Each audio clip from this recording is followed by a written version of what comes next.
தினத்தந்தி மற்றும் விஐடி சென்னை இணைந்து வழங்கும் கல்வி கண்காட்சி 2025 திருச்சி மற்றும் சேலத்தில் அனுமதி இலவசம். தொடர்ந்து ஒரு முக்கிய செய்தியை பார்க்கலாம்.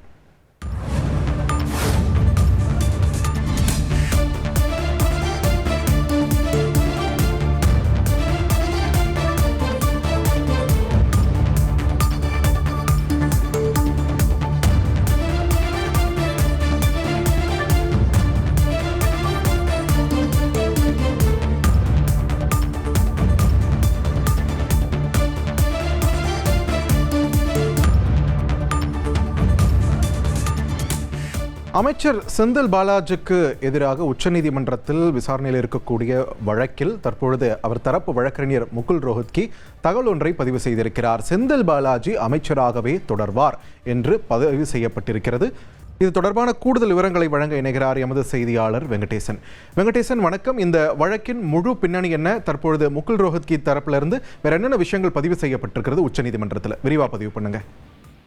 வணக்கம். தமிழ்நாடு போக்குவரத்து துறையில் வேலை வாங்கி தருவதாக லஞ்சம் பெற்றதால் வேலை கிடைக்காமல் பாதிக்கப்பட்ட சென்னையைச் சேர்ந்த வித்யாகுமார் உள்ளிட்டோர் தாக்கல் செய்த மனுவில் குறிப்பாக இந்த வழக்கில் அமலாக்கத்துறை வழக்கில் அமைச்சர் செந்தில் பாலாஜிக்கு உச்சநீதிமன்றம் வழங்கிய ஜாமீனை திரும்ப பெற வேண்டும் என தெரிவித்து ஒரு மனுவை தாக்கல் செய்துள்ளார். இந்த மனுவை உச்சநீதிமன்ற நீதிபதிகள் அபய் எஸ் ஓகா தலைமையிலான அமர்வு விசாரித்து வருகிறது. ஏற்கனவே அவர் அமைச்சராக தொடர விருப்பமா என செந்தில் பாலாஜியிடம் கேட்டு தெரிவிக்க அவர் தரப்புக்கு உச்சநீதிமன்றம் கடந்த பிப்ரவரி 12ஆம் தேதி உத்தரவிட்டிருந்தது. இந்நிலையில்தான் இந்த விசாரணையின் போது செந்தில் பாலாஜி தரப்பில் ஆஜரான மூத்த வழக்கறிஞர் முகுல் ரோஹத்கி செந்தில் பாலாஜி அமைச்சராகவே தொடர்வார் என தெரிவித்தார்.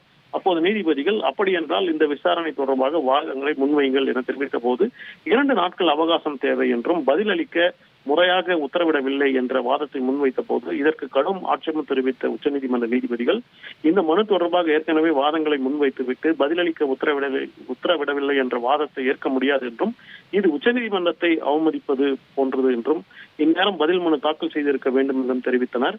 மேலும் ஜாமீனை ரத்து செய்ய கோரும் மனுக்களுக்கு 10 நாட்களுக்குள் பதிலளிக்க செந்தில் பாலாஜிக்கு அவகாசம் அளித்துவிட்டு விசாரணையை ஏப்ரல் 9ஆம் தேதிக்கு தள்ளி வைத்துள்ளனர்.